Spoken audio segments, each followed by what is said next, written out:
Well, the bridge was lower than she anticipated, and yeah, gotta put a new AC on this one. Let's start with cutting off the bolts. I've already cut that one. Got the snap-on grinder because of the angle. It's not the strongest grinder in the world. It will cut out, especially with this thick diamond IPA diamond wheel, but it will get the job done. So let me keep cutting and get this out so we can get this mangled AC off. I mean, this thing has bent. It has actually bent the frame of the roof and broken it. Wow, this is gonna be interesting, guys. There's a top view of it. She's pretty bent up. There's my new one. How did I get it up here? Well, my crane is down and I never fixed it. I should have fixed it this first day it broke. So I had to manhandle it up here. I just had to set up my scaffolding, put it on top of the scaffolding. Since I'm here, I was able to use a tractor for that. And then I had to deadlift it from the scaffolding to the roof, which was hard. So how we get this one down? It's getting tossed. So as we can see, it has structural damage. Is the customer gonna want to spend thousands of dollars to get this aluminum framing that was done at the factory before the roof went on to be taken out and re-welded back, so it's supporting that corner right there, which is going to be weak, where the welds have broken and the middle has buckled? Nope, they're not going to want to pay it, even though the roof has ripped all the way to here, and it'll probably end up leaking. This is where I have to get them, either turn it down or get them to sign all kind of waivers and stuff. You know, basically can't give any type of guarantee warranty on something like this, because they're not going to want to get it fixed right, because they're not going to want to pay the thousands of dollars it takes to do it right. That's their choice. I'll set this air conditioner on here, talk to the customer, see what she wants to do. She's going to just probably not want to do it, which is fine, but can't guarantee anything up here as far as leaks or anything, because I see that the roof is ripped, and I see that the frame is broken on the roof and the middle is buckled and it's no longer a nice flat surface. Good thing we got so much foam. Try to do the best I can, put some roofing tape, clean this up, put a piece of roofing tape to go past it to try to help with that part that's ripped.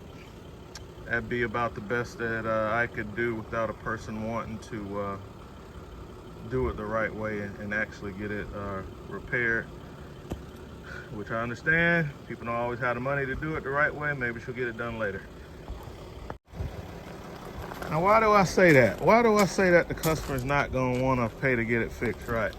Well, considering the amount of duct tape that was on the roof, the customer's been on the roof and saw the state of this air conditioner. But when I got the service call on the appointment booking, it said that air conditioner was hit. It's just and it's crooked now, and she just wants it straightened up. Twist it back straight on the roof. Well,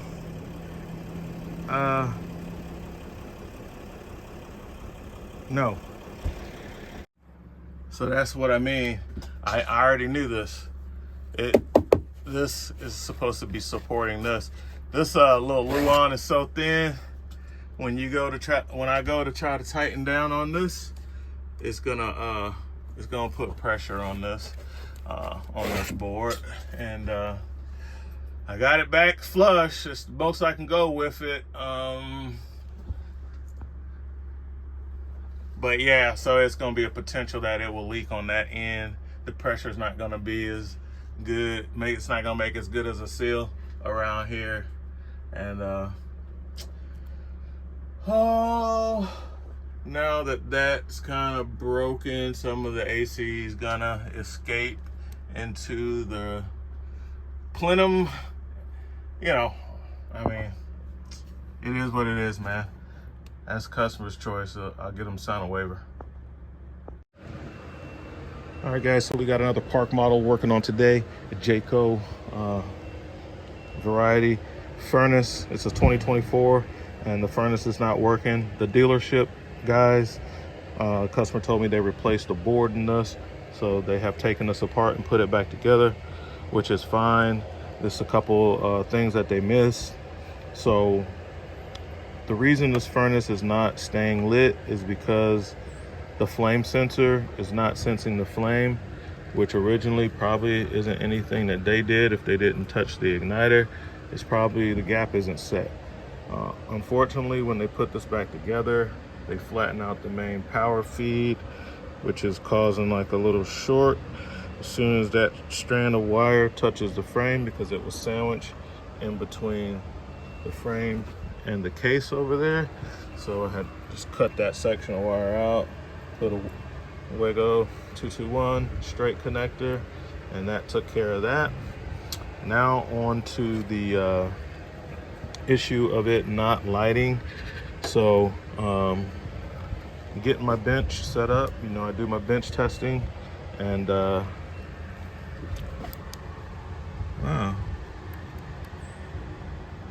what's that? Looks like a hole burnt in there. What in the world? Well, it's about, maybe that's how they made it. I mean, there's wires going in. Those are the wires for the blower. That's the motor for the blower wheel. Okay. All right. But anyway, I'm gonna get this set up on the bench. We're gonna run it, and then we're gonna open this up. I even have all the gasket kits for these. It's pretty common.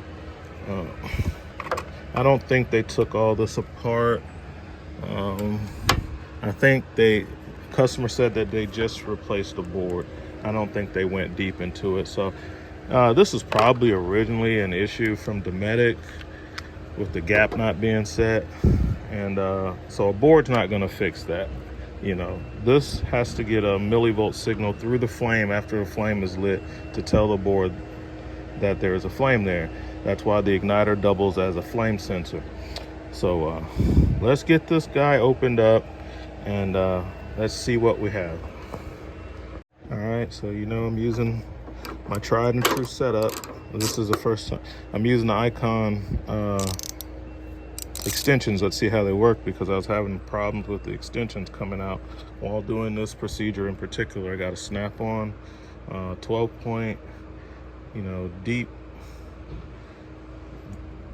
you know, like the offset, zero offset, which is on backwards. I need to flip it around, and that's how we're gonna get that gas valve off. And the Nipros ratchet. All right, so that combination makes short work of getting these valves off. Okay, so the putty is gonna come out with it. They don't really have enough. It's normally a lot more than that going across, but that's okay. I'm going to go ahead and take the screws out.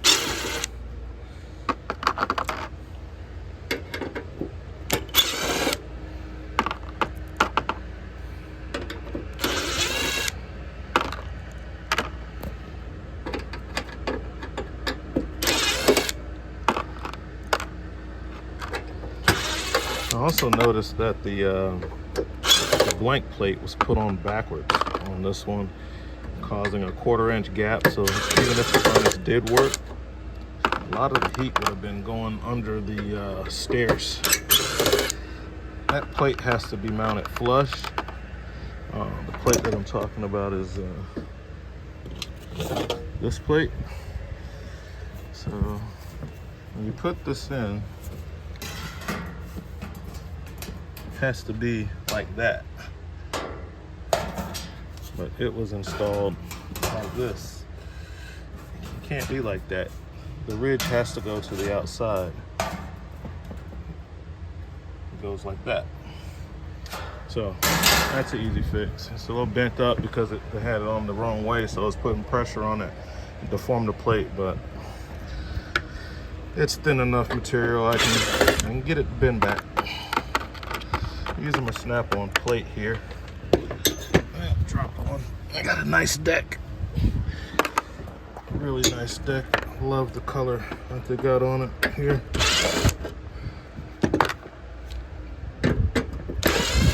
Okay, so what we're looking for is the gap. So let's remove this guy. See, putty comes with it. We'll remove that later. We'll just sit that there. And the gasket stayed whole too. Amazing.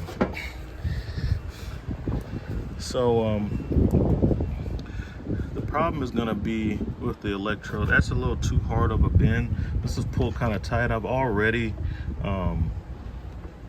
pulled this out. Now, if they change the board on this and the old board was oriented a little bit different, that might account for some of that. But if you have to, just skip that notch and use the other one, because this can't be pulled tight like that. All right, so looking in here, I can already tell that's more than 1/8 of an inch. We're gonna take our feeler gauge, and which is an 1/8 inch Allen wrench, and that's how we're gonna check the gap. But first, let's get rid of that hard bend. Let's pull some slack in here. All right, pull a little slack in here so that's not tight like that. All right, and let's go get our 1/8 inch Allen wrench and check the gap on that. All right, so I've adjusted this guy, and I'm using my 1/8 inch Allen wrench, and it should just kiss it and be able to pass under. All right, it was, oh, don't want to lose that in there. Get that out of there. Okay, so now that I have that set at an 1/8, now the other possibility is that the electrode could just be bad. I see a little bit of dust on the back of it. The wire could be loose inside the ceramic. It was bent pretty tight. So let's put it back together, bench test it, see what we have. All right, so we got that screwed back down. This is kind of negligent for right now. We got to get our valve screwed in, and then bags are working out great. As far as the hose hauler, we'll get the propane hooked up. It helps to stick your hand underneath. Let me move that pipe wrench to hold the gas valve when you're trying to connect this guy. It makes it easier.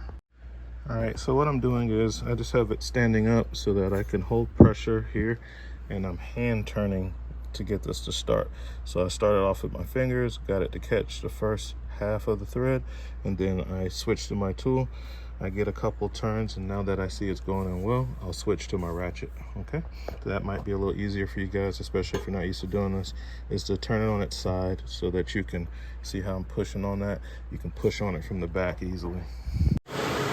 All right guys, so this has been working great since I've adjusted the flame sensor with the Allen key, and it's just not enough room for this to clip in here.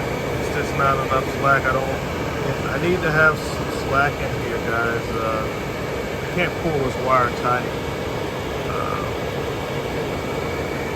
Now if I want, I can maybe clip it on this side, which might be a little better, and leave the slack on the other end. See, that's pulling it out, and that's no good. I need that slack to be in there so that it doesn't mess up the flame sensor. I turned off the thermostat. Now that I'll let this cool down for a minute, and I'll try it. I ran it for 15 minutes, stayed on, no problem. Don't really like the way this is, but a lot of them are like this, and it doesn't seem to burn the wires. This doesn't seem to be hot. This part is much hotter than the bottom part. So yeah, because by the time it hits this part, it's kind of losing some of the steam. But yeah, this is just a flame sensor not set. This is a factory board, but like I said, you can see where I had to fix the wire here. Those are thermostat wires. We'll let it cool down for a little while, and then I'll start it back up. I just need to make sure it's gonna cut on, cut off, cut on, cut off, and work fine before I put it back in. But just in case, I have another flame sensor here, just in case I need to change it out. So let me turn it back on, and I'll see if I can't get the, show you how you can use the sight glass on these. Let's see, let's turn it back on. All right. Listen for the clicks.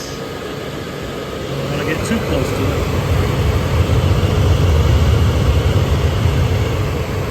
That's what's clicking.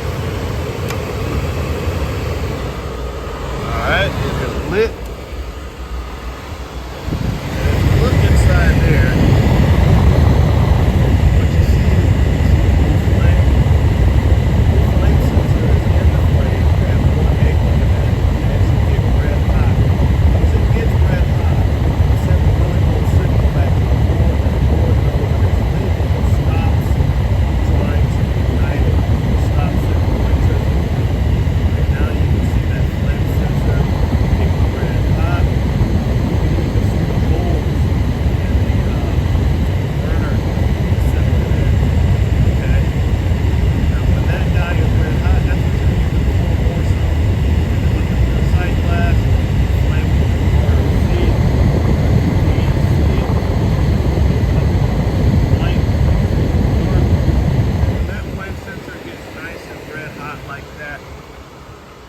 That tells this thing to stay on, okay?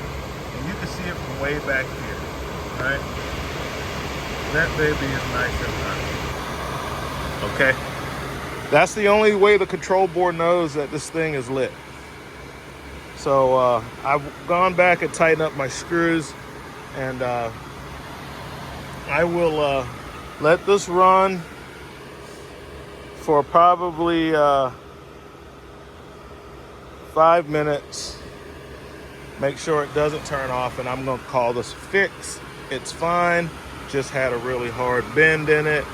This can't get put here. It's too short. It's just a little too short.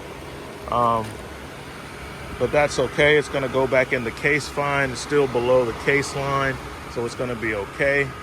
And this is gonna be good to go, guys.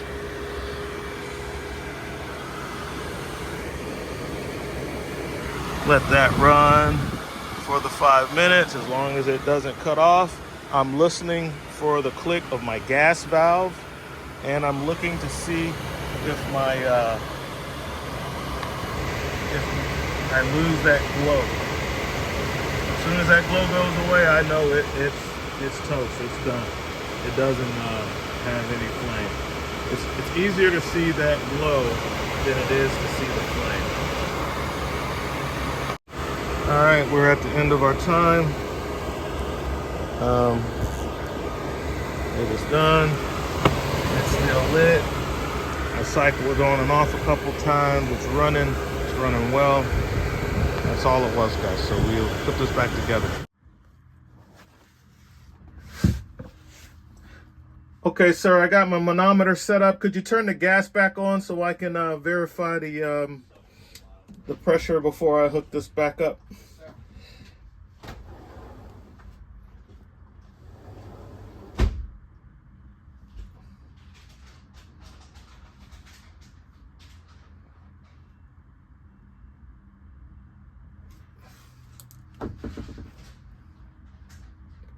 All right, so I got 11.2, which is good. All right, so we're just running just a hair high, which is okay.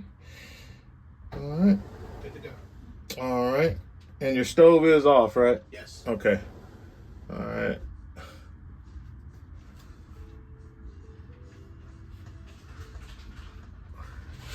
All right, so we got good pressure. I can go ahead and hook this back up.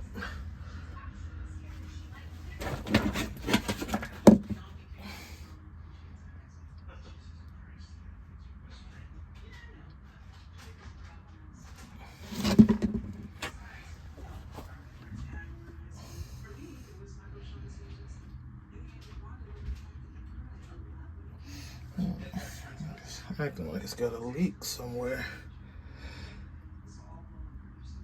Let's see if it's gonna stay it.